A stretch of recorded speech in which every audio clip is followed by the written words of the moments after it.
Ngasi akhoi Wainam Kendra gi waina Bishanpur district ki waina khwaidagi laibak phaba numit amani ngasi asida akhoi Manipur gi praja pumnamakta praja section pumnamakta ching tamda leiriba praja singda ehaki maikei dagi Manipur sarkar gi maikei dagi ehakna wafum khara thamjage madudi akhoi hawjik Bharat pumbada lockdown toba Bharat pumbada akhoi curfew chalaiba sina maram oiraga praja singa si yumdagi mapan thorindre yumdagi mapan thoktrabanina makhoi chananabagi achouba larai ma chananabagi awaba ma thengnare chananabagi awaba thengnaba matamda Bharat sarkarna amadi Manipur sarkarna lokhalliba lockdown manungi curfew manungi stepsing masigi oiba khoi assistance sing scheme sing ase akhoi praja singa fajana taidap to hodabadagi akhoi marakta praja singa government gi karakta gap khara leikhre praja singna cheng pidi haibagumba praja singna akhoi thokpa yadre haigumba chaba thokka phangre haibagumba mayam ama akhoi thokre madu nase hak wafam khara thamjage maramdi Bharat ki Prime Minister na mahak COVID-19 fight tonganabagi tonganba mahaki package ama Bharat pumada lauthopire hairiba package taret ni maduna tongana I thamjarage sigi manungdagi akhoi Prime Minister Garib Kalyan Anna Yojana haiba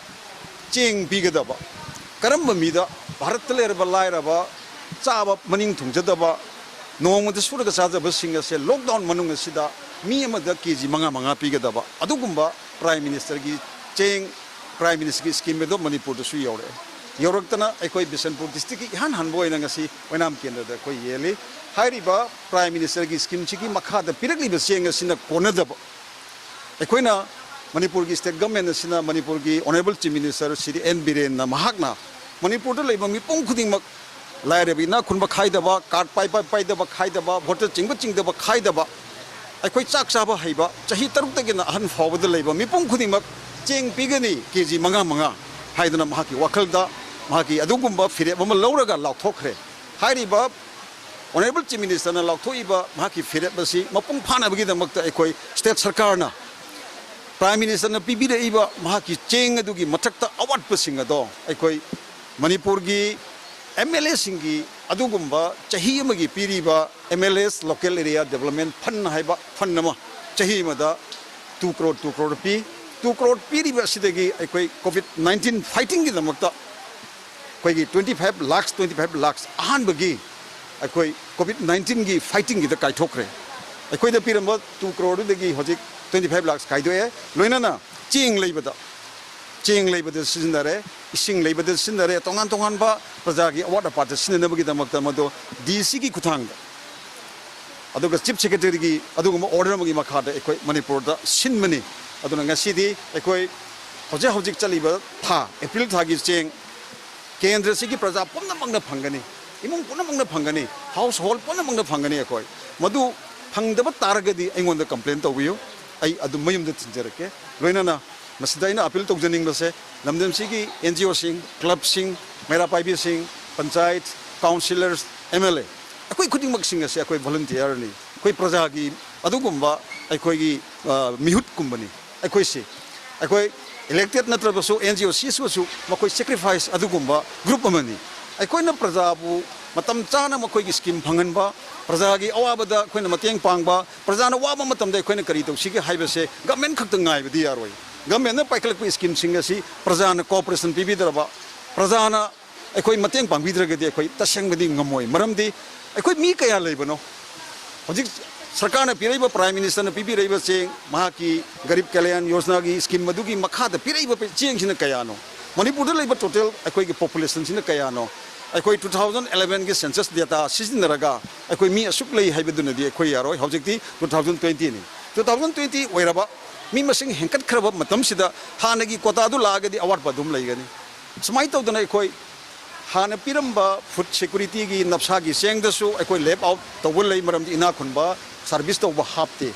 अदुगी से मथक्ता 2011 दगिना 2020 फाउदे हेंकलक population असिसु अखोई gap लई हपचनदे मरम मदुना अखोई ngasiदी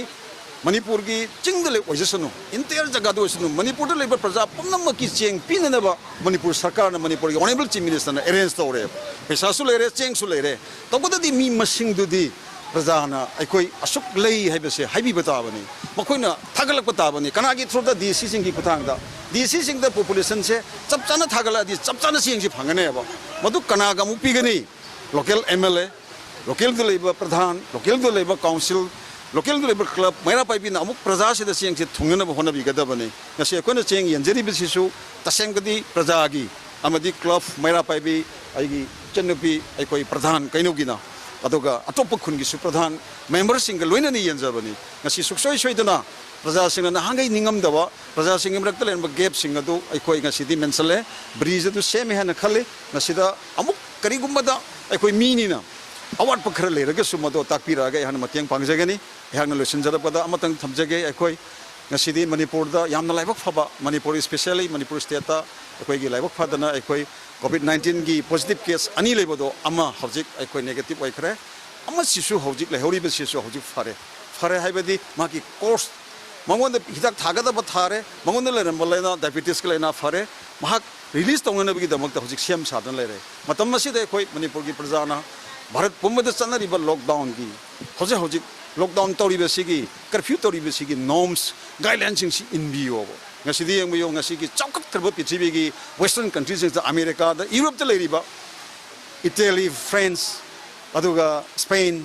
aduga Russia aduga China loinana hojik America नौमद मी लिंग 24 our 24/7 हजी मी लिंग मत सिगल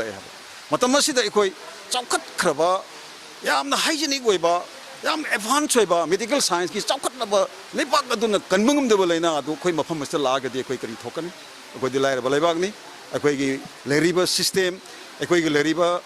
स्टेट की हेल्थ डिपार्टमेंट की पोजीशन अखोई खंगे मरम असिना अखोई प्रजा अखोइना इसा इसाना भाव तारगा लाइना सि ngakpa natna अखोई उपाय लेते मसी की चप चाबा असेंग अखोइना तौगदबदी लॉकडाउन तौगदबनी कर्फ्यू तौगदबनी प्रजाना अखोई मपान थोइदबनी मपान थोक्तिंगे मनुंगसिदा गवर्नमेंट अखोई पीबा याबा प्रजाना सानब चेंग पीगनी थुम थाव पीगनी हौजे हौजे प्राइम मिनिस्टर की पैकेज की मखादा युम अमदा अखोई हवाई दाल से हौजे हौजे केजी अमम पीबगी